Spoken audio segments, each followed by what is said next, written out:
하나님 말씀은 마태복음 21장 18절부터 22절까지 말씀을 함께 읽겠습니다. 마태복음 21장 18절부터 22절까지 18절부터 함께 읽겠습니다.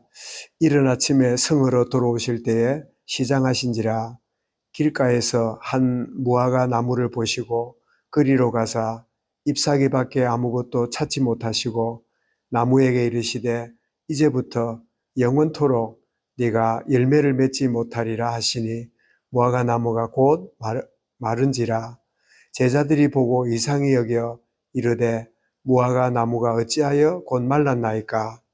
예수께서 대답하여 이르시되 내가 진실로 너희에게 이르노니 만일 너희가 믿음이 있고 의심하지 아니하면 이 무화과 나무에게 된 이런 일만 할 뿐 아니라 이 산더러 들려 바다에 던져져라 하여도 될 것이요. 너희가 기도할 때에 무엇이든지 믿고 구하는 것은 다 받으리라 하시니라. 아멘.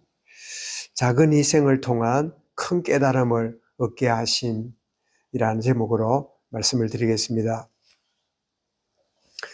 예수님의 공생의 3년 생애는 가르치고 또 복음을 전하시고 고치시는 이 사역으로 요약이 될 수 있는데, 그런데 이 주님의 가르치심을 전달할 때 그 당시에 먼저 하나님 말씀을 갖고 있고 율법을 아주 소중히 여기고 모세를 정신적인 지주로 여겼던 그 당시에 이 바리새인들, 이 종교 지도자들이 대부분 이 말씀을 잘 받아들이지 않는, 정말 자신들이 전하고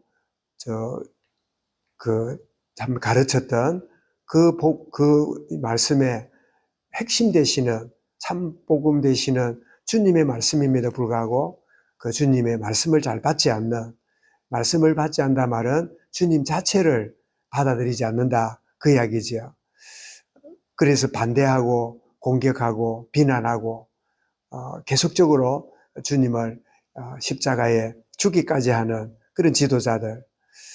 그런데 그 소수의 사람들 가운데는 주님의 가르침을, 그 은혜의 말씀을 받아들이고 그래서 이들이 받아들임으로 더욱 깨닫고 은혜 가운데 인도받는 그 주님의 가르침의 특징 중에 하나가 많은 비유를 사용하는 것을 보게 되는데, 그 비유를 사용하는 것은 깨닫지 못한 자는 깨닫지 못하게 하시고 깨닫는 자에게는 의미를 더 깊게 알게 하시는 그 방법이 비유였음을 우리가 기억합니다.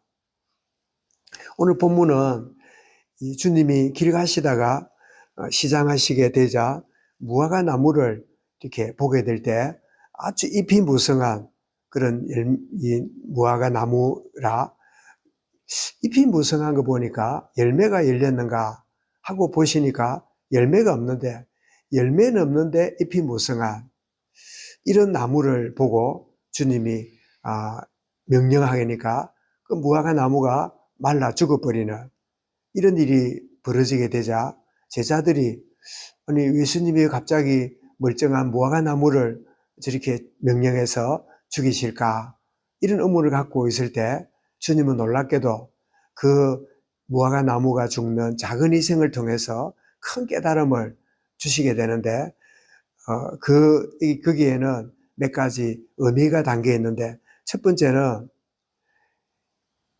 잎이 무성하다는 말은 열매가 달려야 되는데 잎만 무성하고 열매가 없는 이 무화과 나무를 통해서 그 당시에 정말 하나님과의 내면의 관계와 하나님과의 참된 친밀함을 누리지 않으면서 그 모양만 무성한, 그 모양만 하나님을 잘 섬기는 위선적인 이 유대인들, 위선적인 바리새인들의 이 모습을 향한 주님의 참된 이 명령을 우리가 기억하면서, 그렇구나, 그 모양은 아주 믿음이 좋아 보이고 대단해 보이고 뛰어나 보이지만 실제로는 열매가 없는 그런 일을 향하여 참 마태복음 3장에 나오듯이 화 있을진저 바리새인들이여, 화 있을진저 너희 지도자들이여, 이렇게 엄하게 꾸짖은 것처럼 이 무화과 나무의 마름을 통해서 열매 없는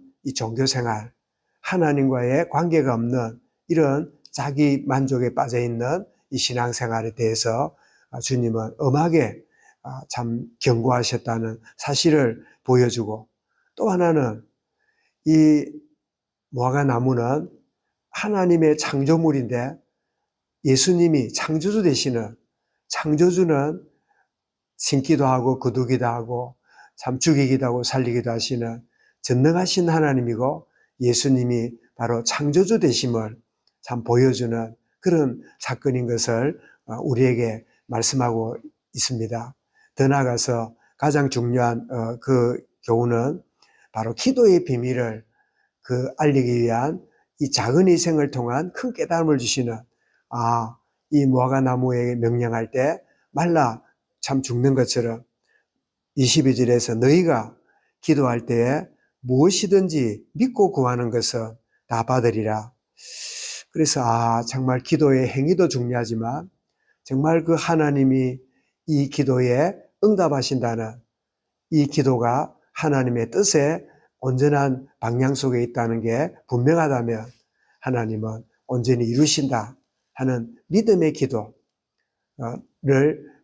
가르치시기 위한 주님의 그런 이 명령이었구나 하는 사실을 우리가 알게 됩니다. 작은 희생을 통해서 큰 깨달음을 얻게 하시는 주님의 참 의도가 열매 없는 바리새인들의 모습을 책망하시고 본인이 창조주 되심을 알리시고 기도응답의 비밀을 가르치시는 이런 의미를 담고 있음을 우리는 기억할 수 있습니다. 작은 희생을 통해서 큰 깨달음을 얻게 하시는 주님, 이 말씀의 제목처럼 지나간 우리의 삶 가운데 나에게 깨달음을 참 주시려고 이런 참 희생들, 이런 아픔들, 이런 과정들을 하나님이 내게 허락하셨구나. 그 상실하고 아픔을 겪을 때만 해도 내가 왜 이런 일을 당하고 내가 왜 이런 고통을 당하는가, 왜 어떤 때는 애매히 고난을 당하는가 이렇게 생각했는데 이 작은 희생, 잃어버린 상실 때문에 더 큰 것을 깨닫게 하시는 주님의 은혜가 내게 주어졌구나. 이거 깨닫고 그 당시에는 참 죽을 것 같고 그 당시에는 너무나 힘든 인생이고 그 당시에는 너무 답답한 가운데 있었는데 주님이 참 그런 과정을 통해서 내게 깨달음을 주시는, 꼭 시장기가 있을 때 음식이 맛이 있듯이 그냥 무심코 지내왔던 나의 세월이 참 작은 것을 잃어버리고 놓치게 될 때 중요한 것을 깨닫는, 어쩌면 욥도 많은 부유함과 많은 것들을 가지고 있을 때 하나님을 섬기고 경배했지만 모든 것을 상실하고 다 잃어버리게 될 때 근원적으로 소유 때문에 하나님께 감사함이 아니라 나의 나됨, 참 주신 것도 하나님, 가져가신 분도 하나님이니 내가 하나님을 찬송합니다. 찬송할 뿐입니다. 이렇게 고백하게 되므로 작은 희생이 큰 깨달음을, 모든 것이 내 노력과 열심이 아니라 하나님이 내게 허락하신 것이구나. 그리고 때가 되면 하나님이 가져가시기도 하고 주님이 쓰시고자 할 때 그렇게 사용되어지는구나.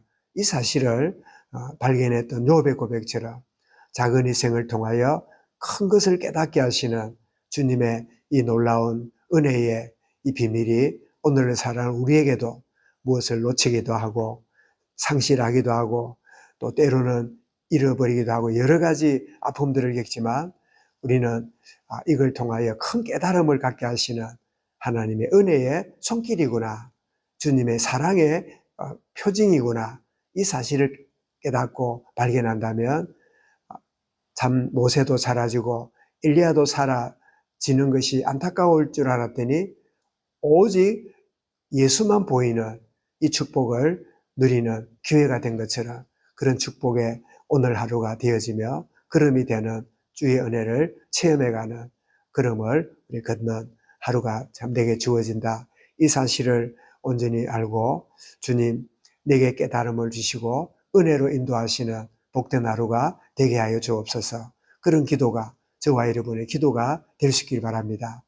시편 119편 62절 71절에도 고난당하기 전에 내가 그릇 행하였더니 이제 주의 말씀을 이제 행하나이다.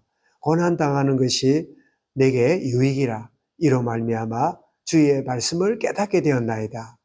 오히려 고난, 잃어버림, 상실들이 그때는 참 억울하고 답답하고 왜 그런가 싶지만 하나님은 더 놀라운 것들을 깨닫게 하시는 영적 시장길을 느끼게 하고 그리고 만족히 하나님 입으로 나오는 말씀으로 만족하고 답을 얻고 힘을 얻는 주의 은혜의 계획이었구나. 이 사실을 온전히 알고 요셉도 고난을 당하고 어려움을 당하지만 내가 노력하고 열심히 했더니 꿈이 이루어졌구나가 아니라 하나님이 전적으로 자신의 것을 이루시는구나. 이 사실을 깨닫고 우리에게도 알려주고 있는 것처럼 오늘 하루도 정말 참된 깨달음 가운데 인도하시는 은혜의 하루로 은혜의 순간으로 승리하는 하루가 되어지는 귀한 하루가 되도록 주님 은혜를 부어주시고 역사하여 주옵소서. 이 말씀 붙잡고 우리 개인적으로 기도하겠습니다.